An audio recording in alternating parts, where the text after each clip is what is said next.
Good morning, students. Let me start the second video on basics of organic chemistry. In the first video, I stopped at alkyl groups. I discussed how can we obtain alkyl groups. Alkyl groups can be obtained starting from alkanes. Look at this. If I remove one hydrogen atom from alkanes, you are going to get Cn H2n plus 1 with one unsatisfied valency, that is.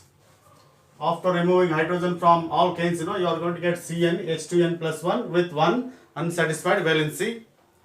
I discussed something about methyl and ethyl groups by keeping n is equal to 1 and n is equal to 2 in the last video.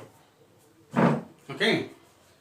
Now I'll go for the n is equal to 3 now. Look at this. If I say n is equal to 3, it will be C3, yes it is H8, right?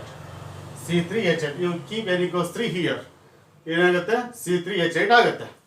Then you remove one hydrogen there. You remove one hydrogen. You are going to get, yes it is C3H7, and that is one alkyl group with one unsatisfied valency here. Look at this. As far as propane is concerned, it has got 3 carbon atoms with carbon to carbon single bonds. Now I can connect maximum of 3 hydrogen atoms here. Here it is 2 there. Here it is 3 there, because in order to satisfy the tetravalency of carbon, these are the number of hydrogen atoms connected to carbon. Okay. Look at this. From this propane, if I remove, after removing one hydrogen, you are going to get alkyl group, From this propane, if I remove hydrogen from this carbon, that is first carbon, I am going to get this is the alkyl group, that is CS3, CH2, and of course single bond CH2. This is the alkyl group. We call it as propyl group. We call it as propyl group. This is propyl group, one of the alkyl groups. Just observe CH3, CH2, and then it is CH2. I removed hydrogen from this. Yes, it is carbon atom. In the same manner, if I remove hydrogen from the second carbon, you can remove hydrogen from this carbon or from this carbon or from this carbon. If I remove hydrogen from this carbon, I am going to get one more. Yes, it is. Observe there. I am removing hydrogen from the second carbon there. CH2 is there. CH agide. After removing one hydrogen, there is a one unsatisfied valency here. Okay. This can also be written as like this. CH3, CH, and just it is CS3. Just this is unsatisfied valency, and this particular group is called isopropyl group. This is isopropyl group. This is called isopropyl group, right? Okay. Remember, I got propyl group by removing hydrogen from the first carbon. I got isopropyl group by removing hydrogen from the second carbon. Just observe. You can also remove hydrogen from this carbon also, that is third carbon atom also. So if I remove this hydrogen, remove hydrogen from the third carbon atom, what you are getting? CH2, CH2 and CH3, right? And here it is CH2, CH2 and CH3 there. And that means if I remove hydrogen from the third carbon atom, you are going to get the same propyl group. Like that, in the case of propane, you are going to get 2 alkyl groups. One it is propyl, another is isopropyl. ಅರ್ಥ ಆಗಿದೆ ಅನ್ಕೋತೀನಿ. ನಾನು first carbon ಇಂದ remove ಮಾಡಿದಾಗ propyl ಬಂದಿದೆ, second carbon ಇಂದ remove ಮಾಡಿದಾಗ isopropyl ಬಂದಿದೆ. ಆದ್ರೆ ಥರ್ಡ್ ಕಾರ್ಬನ್ ಇಂದ ರಿಮೂವ್ ಮಾಡಿದಾಗ and the same thing is repeated, ಇದೇ ಪ್ರೊಪೈಲ್ ಮತ್ತೆ ಬರುತ್ತೆ ಅಷ್ಟೇನೆ. ಸೊ ಅದನ್ನ ಬೇಕಾದ್ರೆ ಬರಿಬೇಕಂದ್ರೆ ಈ ತರ ಬರಿಬೋದು ನೀವು ಅಷ್ಟೇ. ಹೇಗೆಂದ್ರೆ ದಿಸ್ ಇಸ್, ಇಲ್ಲಿಂದ ರಿಮೂವ್ ಮಾಡ್ತೀನಿ, ಆಗೇನಾಗುತ್ತೆ, this is CH2 and it is CH2 and it is CH3. ಹಾಗಾಗಿ and there is no difference between these two there. Therefore you got only 2 alkyl groups, and one is propyl, another is isopropyl in the case of propane, right? Artha aitu ankotini, right? Now we'll go for the, yes it is n is equal to 4 then. Now we'll go for the n is equal to 4. n is equal to 4 ಹೋಗೋಣ. As the number of carbon atoms increases, ಏನಾಗುತ್ತೆ ಗೊತ್ತಾ, possible isomers ಜಾಸ್ತಿ ಆಗ್ತಾ ಹೋಗುತ್ತೆ. ಹಾಗಾಗಿ ಅವೆಲ್ಲ ಸ್ವಲ್ಪ idea ಇಟ್ಕೋಬೇಕು, right? n is equal to 4 ಹಾಕ್ತಾ ಇದೀನಿ ಈಗ, right? n is equal to 4 ಹಾಕಿದಾಗ look at this, C4H10 ಆಗುತ್ತೆ, right? And remove one hydrogen from the C4H10. Okay, then you are going to get unsatisfied valency C4H9 ಆಗುತ್ತೆ, right? And as far as butane is concerned, look at this. We have different yes, it is isomers of butane. One is CH3, CH2, CH2 and CH3. This is normal butane, right? One more possible isomer is CH3, CH, CH3 and it is CH3. This is one more possible isomer. These are the two possible chain isomers for this particular butane. Now I remove hydrogen from this particular yes butane. Hydrogen remove ಮಾಡ್ತೀನಿ, first carbon ಇಂದ remove ಮಾಡ್ತೀನಿ. ಆಗ ನಿಮಗೆ ಏನು ಬರುತ್ತೆ ನೋಡಿ, CH3, CH2, CH2 and CH2 there, and this is what we call it as butyl group ಅಂತ ಕರಿತೀವಿ. ಅಂತ ಕರಿತೀವಿ butyl group ಅಂತ ಕರಿತೀವಿ, right? ಓಕೆನಾ? ನಾನೇನು ಮಾಡಿದೆ, I remove hydrogen from the yes it is first carbon atom. If I remove hydrogen from the second carbon atom, look at this. If I remove hydrogen from the second carbon atom, you got one more alkyl group, that is CH3, CH2, CH and it is CH3, right? ನೋಡಿ, ಇಲ್ಲಿಂದ remove ಮಾಡಿದ್ದೀನಿ, ಹಾಗಾಗಿ unsatisfied valency ಇಲ್ಲಿ. This is called secondary butyl group ಅಂತ ಕರಿತೀವಿ ಇದನ್ನ. This is called secondary butyl group. This is secondary butyl group, right? ನೋಡಿ, here it is secondary carbon atom which has got unsatisfied valency, right? This is secondary butyl group, right? ಈಗ ಇದು first ಆಯ್ತು, second ಆಯ್ತು, third ಇಂದ remove ಮಾಡಿದ್ರೆ ನೋಡಿ, third ಇಂದ remove ಮಾಡಿದ್ರೆ ಏನಾಗುತ್ತೆ ನೋಡಿ, CH3, CH, CH2, CH3 ಇದೆ ನೋಡಿ, CH3, CH, CH2, CH3 ಅಂದ್ರೆ if I remove hydrogen from hydrogen from the third carbon atom, the same secondary butyl group is repeated. If I remove hydrogen from the fourth carbon atom, ಏನು ಬರುತ್ತೆ ನೋಡಿ, ಏನು ಬರುತ್ತೆ ಹೇಳಿ, you are going to get butyl group. ಹಾಗಾಗಿ for butane these are the two possible yes it is butyl groups. These are the two possible alkyl groups for butane. ಅರ್ಥ ಆಯ್ತು ಅನ್ಕೋತೀನಿ. ಫಸ್ಟ್ ಸೆಕೆಂಡ್ ಇಂದ ರಿಮೂವ್ ಮಾಡಿದ್ರೆ ಒಂದೇನೆ, third fourth ಇಂದ remove ಮಾಡಿದ್ರೆ ಒಂದೇನೆ, ಆಗ ನಿಮಗೆ ಸೇಮ್ ಅಲ್ಕೈಲ್ ಗ್ರೂಪ್ಸ್ ಬರುತ್ತೆ. ಹಾಗಾಗಿ ಎರಡು ಪಾಸಿಬಲ್ ಅಲ್ಕೈಲ್ ಗ್ರೂಪ್ಸ್ ಆಯ್ತು. ಈಗ ಬನ್ನಿ, ಈ ಒಂದು ಐಸೋಬ್ಯೂಟೇನ್ ಅಲ್ಲಿ ದಿಸ್ ಇಸ್ ಕಾಲ್ಡ್ ಐಸೋಬ್ಯೂಟೇನ್, ರೈಟ್? ಇದರಿಂದ ಹೈಡ್ರೋಜನ್ ತೆಗಿತೀನಿ ನನಗೆ ನೋಡಿ, ಹೈಡ್ರೋಜನ್, ರೈಟ್? ಇಲ್ಲಿಂದ ಹೈಡ್ರೋಜನ್ ತೆಗಿಬಹುದು, ಇಲ್ಲಿಂದ ಹೈಡ್ರೋಜನ್ ತೆಗಿಬಹುದು, ಇಲ್ಲಿಂದ ಹೈಡ್ರೋಜನ್ ತೆಗಿಬಹುದು. ಆಗ ನಿಮ್ಗೇನು ಬರುತ್ತೆ ನೋಡಿ, CH3, CH, CH3 and look at this CH2 single bond. ನೋಡಿ ಏನಾಯ್ತು, ಈಗ ಇಲ್ಲಿಂದ ರಿಮೂವ್ ಮಾಡಿದೆ, ರೈಟ್? ಈ ರೀತಿ ಬಂದಿದೆ. ಇದು ಐಸೋ ಗ್ರೂಪ್ ಇದೆ ಇಲ್ಲಿ, ರೈಟ್? ಐಸೋಬ್ಯೂಟಾಲ್ ಗ್ರೂಪ್ ಅಂತ ಕರಿತೀವಿ ಇದಕ್ಕೆ. ದಿಸ್ ಇಸ್ ಕಾಲ್ಡ್ ಐಸೋಬ್ಯೂಟಾಲ್ ಗ್ರೂಪ್ ಅಂತ ಹೇಳ್ತಾ ಇದ್ದೆ. ಐಸೋ ಅಂತ ವರ್ಡ್ ಯೂಸ್ ಮಾಡ್ಬೇಕು ನೀವು ಅಂದ್ರೆ ಕಾಮನ್ ಸಿಸ್ಟಮ್ ಅಲ್ಲಿ you must have this particular system. Any system containing this particular group is named as iso ಅಂತೇಳಿ ಈ ರೀತಿ ಇದೆ ನಮಗೆ. ಹಾಗಾಗಿ ಇದು ಐಸೋಬ್ಯೂಟಾಲ್. ಬ್ಯೂಟಾಲ್ ಯಾಕೆಂದ್ರೆ 4 ಕಾರ್ಬನ್ ಆಟಮ್ಸ್ ಟೋಟಲ್ ಆಗಿ ಐಸೋಬ್ಯೂಟಾಲ್ ಗ್ರೂಪ್ ಅಂತ, ಅದು ಕಾಮನ್ ಸಿಸ್ಟಮ್ ಅಲ್ಲಿ, ರೈಟ್? ಓಕೆನಾ? ನಾನೇನ್ ಮಾಡಿದೆ, ಹೈಡ್ರೋಜನ್ ಅನ್ನ ಇಲ್ಲಿಂದ ರಿಮೂವ್ ಮಾಡಿದೆ, ರೈಟ್? ಓಕೆನಾ? ನೆನ್ಪಿಟ್ಕೊಳ್ಳಿ, ನೀವು ಹೈಡ್ರೋಜನ್ ಇಲ್ಲಿಂದ ರಿಮೂವ್ ಮಾಡಿದ್ರೆ ಕೂಡ ಇದೇ ಗ್ರೂಪ್ ಬರುತ್ತೆ, ಇಲ್ಲಿಂದ ರಿಮೂವ್ ಮಾಡಿದ್ರೆ ಕೂಡ ಇದೇ ಗ್ರೂಪ್ ಬರುತ್ತೆ. ನೀವು ಟ್ರೈ ಮಾಡಿ, ಬೇಕಾದ್ರೆ ನಾ ತೋರಿಸ್ತೀನಿ ಅವಾಗಲೇ. ಇಲ್ಲಿಂದ ಆದ್ರೂ ರಿಮೂವ್ ಮಾಡಿ, ಇಲ್ಲಿಂದ ಆದ್ರೂ ರಿಮೂವ್ ಮಾಡಿ, ಇಲ್ಲಿಂದ ಆದ್ರೂ ರಿಮೂವ್ ಮಾಡಿ, you are going to get same isobutyl group. ಈಗ ನೋಡಿ, ಇನ್ನೊಂದು ಪಾಸಿಬಿಲಿಟಿ ಇದೆ, right? I remove hydrogen from the second carbon, right? ಏನಾಗುತ್ತೆ ನೋಡಿ, CH3, CH3 single bond CH3, right? ಇಲ್ಲಿಂದ ರಿಮೂವ್ ಮಾಡಿದ್ದೀನಿ, ಹಾಗಾಗಿ ಇಲ್ಲಿ ಏನಾಗುತ್ತೆ, ಅನ್ಸ್ಯಾಟಿಸ್ಫೈಡ್ ವ್ಯಾಲೆನ್ಸಿ ಆಗುತ್ತೆ.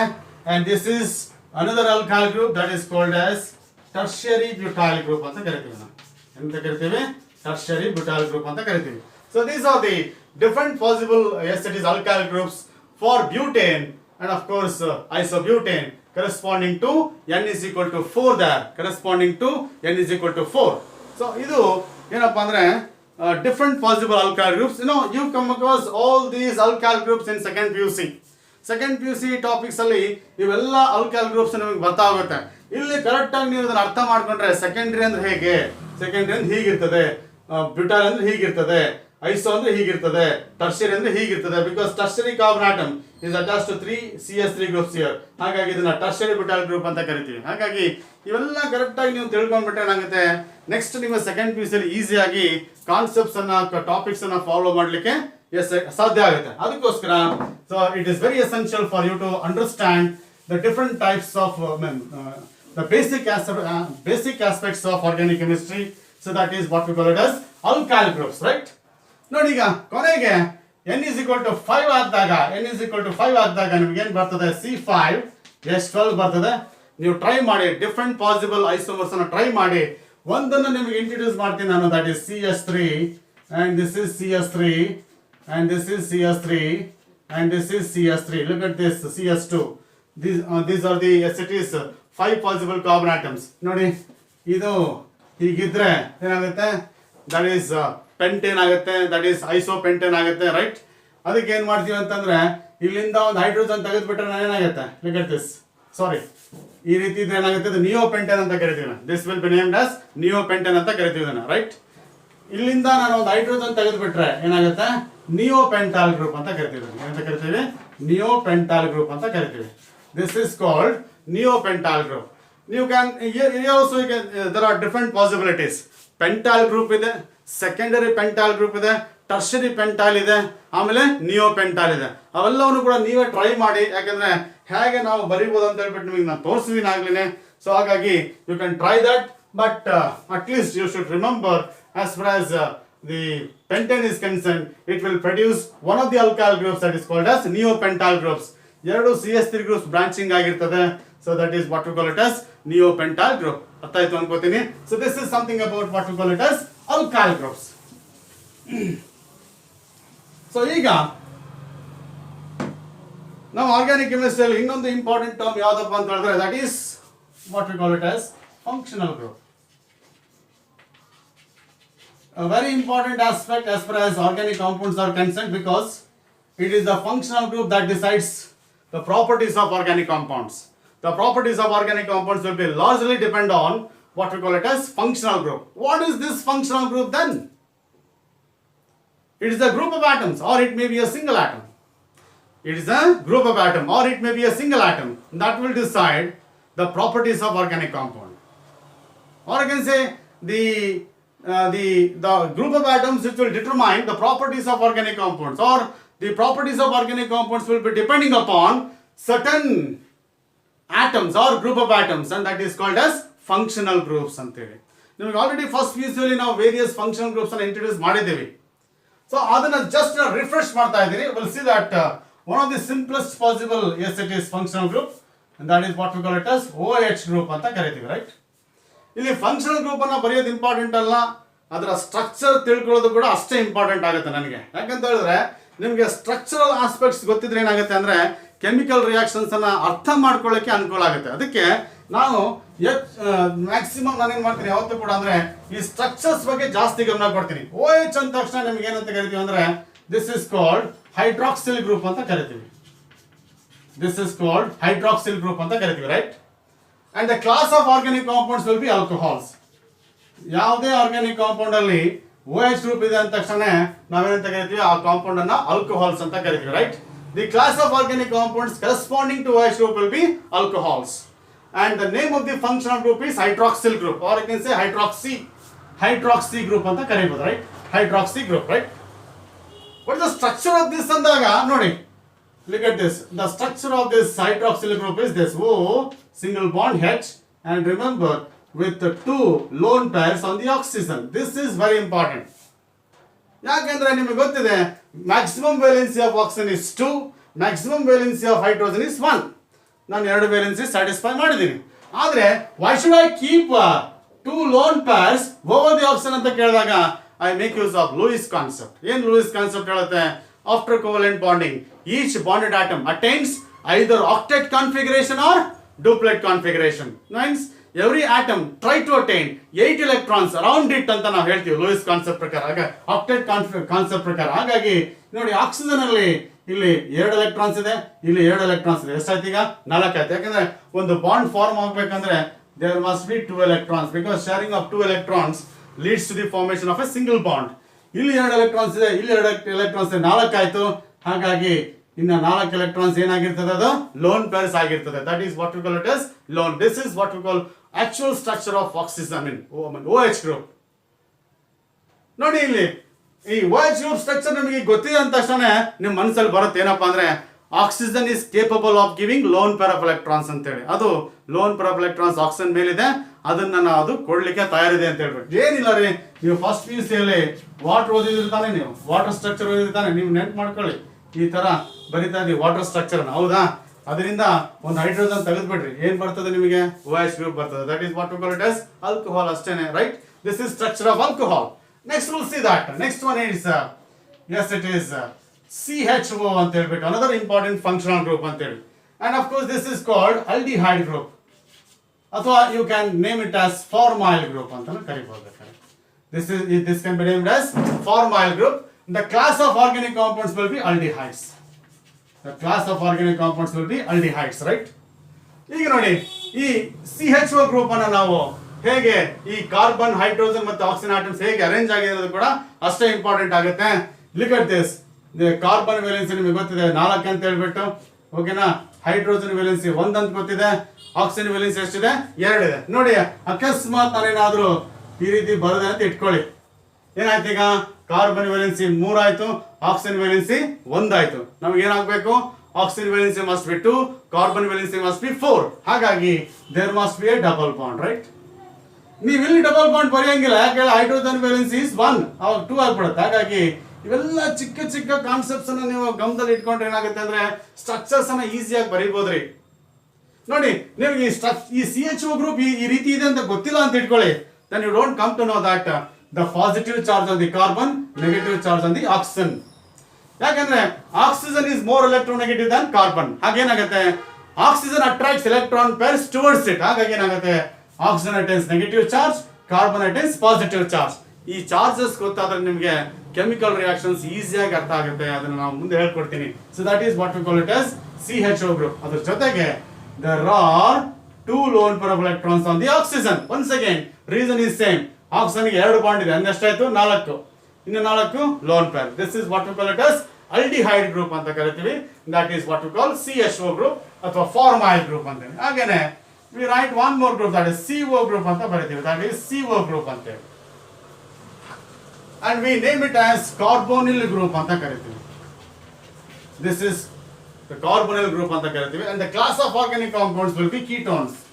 the organic compounds containing CO group as the functional group, they are called as ketones. ನೆನಪಿಟ್ಕೊಳ್ಳಿ, ನೀವು ketones ಬರಿಬೇಕಾದ್ರೆ ಈ ರೀತಿ ಬರಿಬಾರ್ದು, CO ಬರಿಬೇಕಾದ್ರೆ ಈ ರೀತಿ ಬರಿಬಾರ್ದು, ರಾಂಗ್ ಅದು. ಯಾಕಂದ್ರೆ ಇದೇನಾಗುತ್ತೆ? ಕೋಬಾಲ್ಟ್ ಆಗ್ಬಿಡುತ್ತೆ. ಹಾಗಾಗಿ carbon, oxygen both must be capitals, right?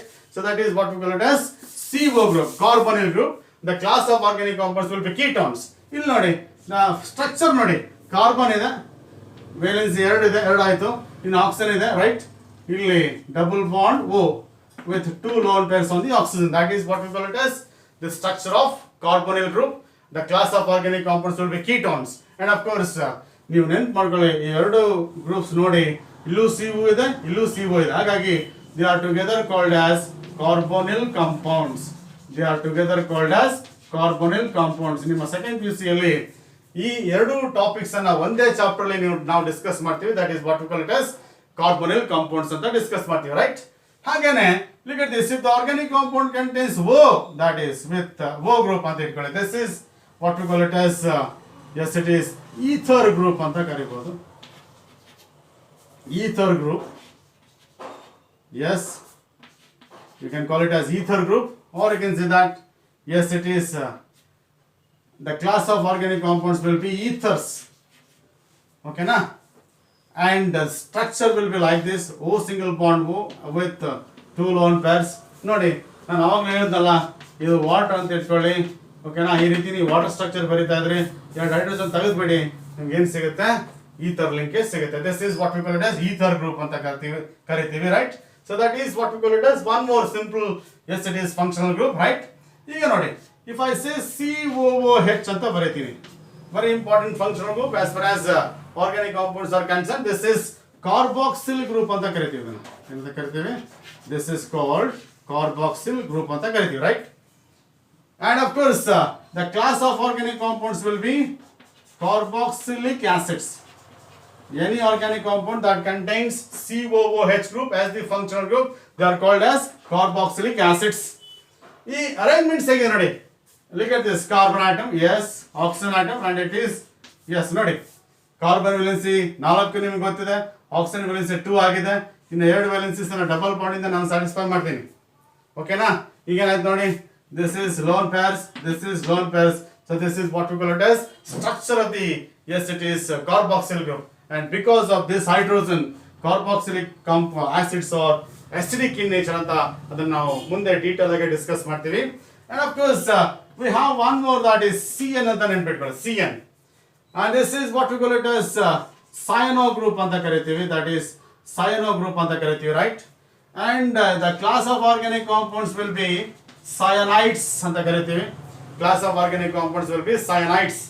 The structure is like this, C triple bond N, ನೋಡಿ C triple bond N ಅಂತ ಬರುತ್ತೆ, ಯಾಕಂದ್ರೆ carbon valency is 4, nitrogen valency is 3, satisfy ಆಗಿದೆ, ಬಟ್ ಆಕ್ಟೇಟ್ ಕಾನ್ಫಿಗರೇಷನ್ ಫುಲ್ಫಿಲ್ ಆಗಿಲ್ಲ. ನೋಡಿ ಇಲ್ಲೇನಾಗಿದೆ, ನೋಡಿ ಇಲ್ಲಿ 2 ಇದೆ, ಇಲ್ಲಿ 2, ಇಲ್ಲಿ 2, ಇಲ್ಲಿ 2, ಎಷ್ಟಾಯ್ತು?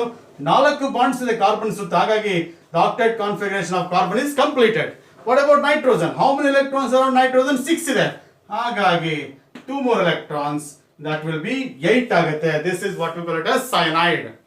This is what we call it as cyanide ಆಗುತ್ತೆ, right? ಓಕೆನಾ? ನೋಡಿ ಹಾಗಾದ್ರೆ cyanide, this is what we call structure of the cyanide. ಓಕೆನಾ? Next one more, that is one more functional group, that is isocyanides ಅಂತ ಬರೀತೀವಿ. One more functional group will be isocyanides. ನೆನಪಿಟ್ಕೊಳ್ಳಿ, IUPAC system ಅಲ್ಲಿ cyanides are also called as nitriles. Cyanides are also called as nitriles ಅಂತ ಕರಿತೀವಿ, ಇರಲಿ. ಈಗ ಬನ್ನಿ, NC ಅಂತ ಹೇಳ್ಬಿಟ್ಟು ಒಂದು ಫಂಕ್ಷನಲ್ ಗ್ರೂಪ್ ಇದೆ, NC, ಓಕೆನಾ? And it is isocyanide group. Isocyanide group. The class of organic compounds will be isocyanides, or you can call them as carbylamines. You can call them as carbylamines. What is the structure of isocyanide? Look at this. N, like, because the key atom is nitrogen in the case of isocyanide. ನೆನ್ಪಿಟ್ಕೊಳ್ಳಿ, ನಾನು key atom ಅಂತ word use ಮಾಡ್ತಾ ಇದ್ದೀನಿ. Key atom ಅಂದ್ರೆ ನೋಡಿ, the atom, this is key atom in the case of cyanide, this is key atom in the case of COOH. The atom attached to the carbon chain through, yes, it is key atom. The group that is attached to the carbon chain through key atoms. ಇಲ್ಲಿ 4 atoms ಇದೆ, ಆದ್ರೆ ಈ group ಇದೆಯಲ್ಲ, ಯಾವ್ದಾದ್ರು carbon chain ಗೆ connect ಆಗ್ಬೇಕಂದ್ರೆ that will be through this carbon. Therefore this carbon is called as key atom. Here also carbon is a key atom, but here nitrogen is a key atom because this group is attached to the carbon chain through nitrogen. Therefore nitrogen is a key atom. ಈಗ ಈ structure ಸರಿ ಇದೆನಾ? ನಮ್ಮ Louis concept ಅನ್ನ complete ಆಗಿ satisfy ಮಾಡುತ್ತಾ ನೋಡೋಣ. ನೋಡಿ, ನಾನು ಹೇಳ್ತಾ ಇದ್ದೆ ಆಕ್ಟೇಟ್ ಕಂಪ್ಲೀಟ್ ಆಗಬೇಕು ಅಂತ ಹೇಳ್ತಾ ಇದ್ದೆ. ನೋಡಿ, ನೈಟ್ರೋಜನ್ ಆಗಿದೆ, ಇಲ್ಲಿ 2, ಇಲ್ಲಿ 3, ಎಷ್ಟಾಯ್ತು? ಅಲ್ಲಿಗೆ 6 ಆಯ್ತು. ನೋಡಿ, 3 ಬಾಂಡ್ ಅಂದ್ರೆ 6 ಎಲೆಕ್ಟ್ರಾನ್ಸ್, ಇಲ್ಲೊಂದು ಬಾಂಡ್ ಅಂದ್ರೆ 8 ಎಲೆಕ್ಟ್ರಾನ್ಸ್ ಆಯ್ತು ನೈಟ್ರೋಜನ್. ಆದ್ರೆ ಕಾರ್ಬನ್ಗೆ ಏನಾಗಿದೆ?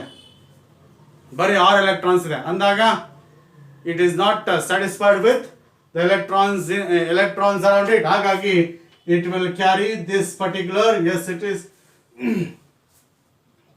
will carry this particular electron pairs. ನೋಡಿ, ಈಗ ಏನಾಯ್ತು? ಈಗ ಕಾರ್ಬನ್ 8 ಆಕ್ಟೇಟ್ ಆಗಬೇಕಂದ್ರೆ 6 + 2 8 ಆಯ್ತು ಅಲ್ವಾ?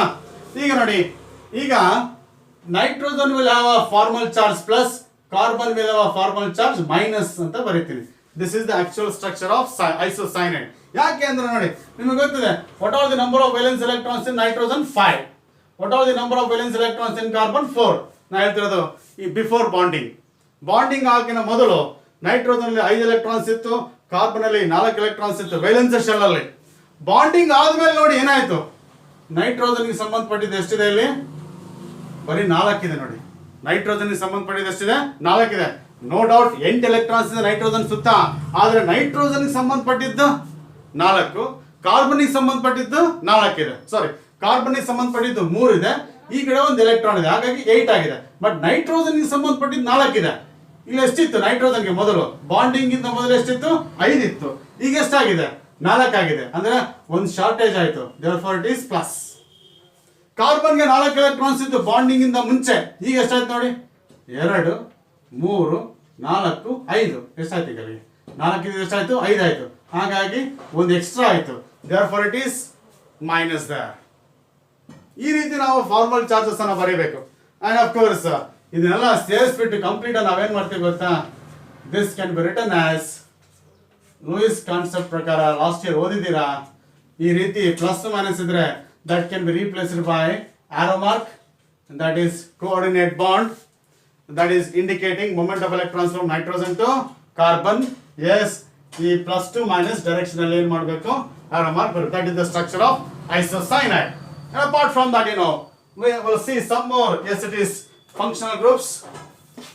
ಸ್ವಲ್ಪ ಇವುಗಳ ಬಗ್ಗೆ ಈಗಲಿಂದನೇ ಗಮನ ಕೊಡಿ. ಯಾಕಂತ ಹೇಳಿದ್ರೆ ನೀವು ರೆಗ್ಯುಲರ್ ಟಾಪಿಕ್ಸ್ ಅನ್ನ ಸ್ಟಡಿ ಮಾಡ್ಬೇಕಾದ್ರೆ ಇವೆಲ್ಲ ಆಸ್ಪೆಕ್ಟ್ಸ್ ಬಗ್ಗೆ ನೀವು ಗಮನ ಕೊಡ್ತಾ ಇದ್ರೆ ನಿಮ್ಗೆ ಕಷ್ಟ ಆಗುತ್ತೆ. ಅದಕ್ಕೆ ಮೊದಲಿಂದಾನೇ ಇದನ್ನ ತಿಳ್ಕೊಂಡ್ಬಿಟ್ರೆ ಏನಾಗುತ್ತೆ ಅಂದ್ರೆ ನೀವು ಈಸಿಯಾಗಿ ಕಾನ್ಸೆಪ್ಟ್ಸ್ ಕ್ಲಾರಿಟಿ ಸಿಗ್ತಾ ಹೋಗುತ್ತೆ.